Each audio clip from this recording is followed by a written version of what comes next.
আসসালামু আলাইকুম। The intelligence politician YouTube চ্যানেলে আপনাদের স্বাগতম। এই আজকে 23শে জুন ছিল ঐতিহ্যবাহী সংগঠন বাংলাদেশ আওয়ামী লীগের প্রতিষ্ঠাবার্ষিকী। এই প্রতিষ্ঠাবার্ষিকী উপলক্ষে প্রশাসনের হাজারো নিরাপত্তা, হাজারো টহল, সব কিছুর মাঝেও সব কিছু ছাপিয়ে বিভিন্ন জায়গায় বাংলাদেশের ছাত্রলীগ, যুবলীগের মিছিল এবং জন্মদিন কেক কেটে পালন করা হয়েছে। চলুন একটি মিছিলের খণ্ডাংশ আমরা আগে দেখে আসি, পরে কথা বলবো। এর মধ্যে আপনারা অবশ্যই চ্যানেলটি সাবস্ক্রাইব করবেন, লাইক, কমেন্ট, শেয়ার করবেন। যারা আওয়ামী লীগ, যুবলীগ, ছাত্রলীগের ভালো চান এই মুহূর্তে, তারা এই ভিডিওটি সবাইকে দেখার সুযোগ করে দিন।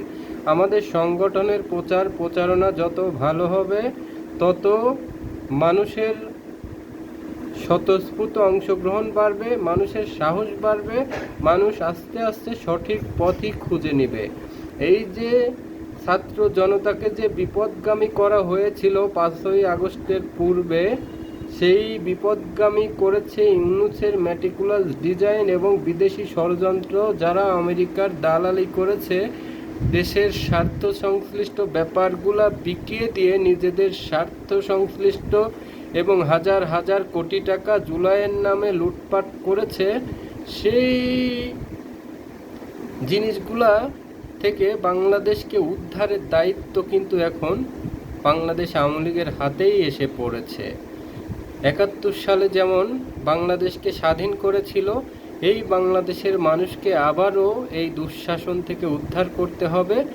এজন্য নেতা, কর্মী, সমর্থক যারা আছেন, যে যেখানে পাবেন এই ভিডিওটা শেয়ার করে সবাইকে জানিয়ে দিবেন এবং দেখার সুযোগ করে দিবেন। এটাই হচ্ছে গুরুত্বপূর্ণ আজকের নিউজ। চলুন দেখে আসি মিছিলটি।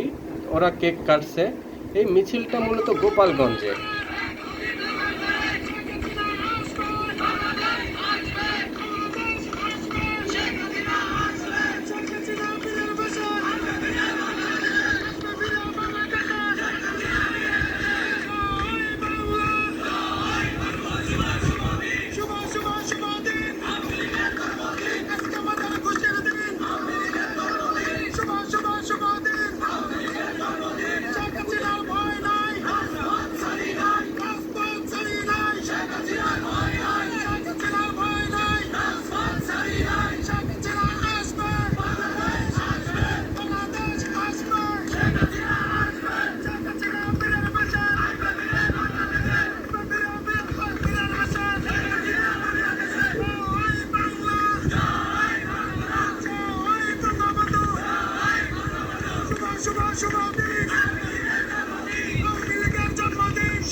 এই যে এখন কেক কাটবে 77তম প্রতিষ্ঠাবার্ষিকীতে বাংলাদেশ আওয়ামী লীগের কেক কাটা হচ্ছে। সকল কিছু ফাঁকি দিয়ে মিছিল, মিটিং, কেক কাটা সবই চলছে। তো বাংলাদেশ আওয়ামী লীগ বারবার বিভিন্ন সংগ্রামের মধ্য দিয়েও ফিরে এসেছে এবং ভবিষ্যতেও ফিরে আসবে। এই যে যারা বলে আওয়ামী লীগের সংগঠনের কোনো লোকজন এখন সবাই পলাতক, গা ঢাকা দিয়েছে, তাদের আর খুঁজে পাওয়া যাবে না কোনো দিন। ঠিকই গত কিছুদিনের বড় বড় মিছিল, মিটিং, প্রোগ্রামে সরকার আতঙ্কিত হয়ে শেষ পর্যন্ত কিন্তু তাদের মাঠে সেনাবাহিনী মোতায়েন করতে হয়েছে। শেষ পর্যন্ত 6 জেলায় সেনাবাহিনী এবং অতিরিক্ত 18,000 পুলিশ মোতায়েন করতে হয়েছে এই আওয়ামী লীগকে ঠেকানোর জন্য। তাহলে যে সংগঠনের অস্তিত্ব নাই বলে স্বরাষ্ট্রমন্ত্রী বললেন, সেই সংগঠনকেই ঠেকাতে কেন এত আয়োজন? চলুন দেখে আসি মিছিলের আরও খণ্ডাংশ।